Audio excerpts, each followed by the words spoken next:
Elle est en vigueur depuis presque une semaine. Une mesure exceptionnelle, le couvre-feu au Québec. Historique, oui, et son instauration enflamme les conspirationnistes sur le web. Au point que des menaces contre certaines infrastructures ont mené les policiers à resserrer la surveillance. C'est notamment le cas pour le pont Jacques-Cartier à Montréal. Les réseaux sociaux, de la manière dont ils sont configurés, la façon dont ils fonctionnent, ça donne beaucoup de facilité à des groupes.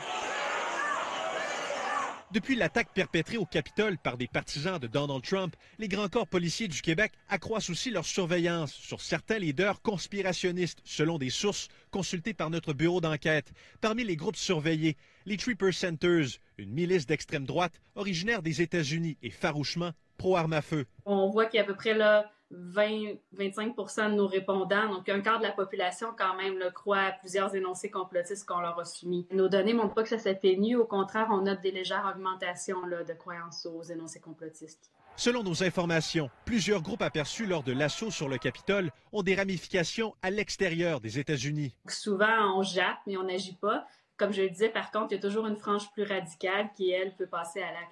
Des complotistes visent aussi les sites de vaccination. Ici, à l'hôpital de La Salle, on a pris la décision de rehausser le nombre d'agents de sécurité à la clinique de vaccination destinée aux employés. Si la sécurité n'est pas resserrée partout, tous les CIUS de Montréal ont été mis au courant des actions qu'ont l'intention de poser le groupe complotiste SOS Québec. Des membres songeraient à remettre un document qu'ils appellent « mise en accusation » du fait que la campagne de vaccination serait un crime et serait expérimentale. Je souhaite vraiment que la sécurité soit au maximum. Je veux que mon monde n'ait pas d'affaire à avoir peur. Selon Québec, ce phénomène n'a pas été constaté sur le terrain jusqu'à présent. Le cabinet du premier ministre est clair. Plusieurs individus sont sous surveillance policière.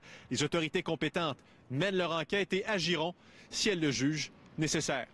Andy Saint-André, TVA Nouvelles, Montréal.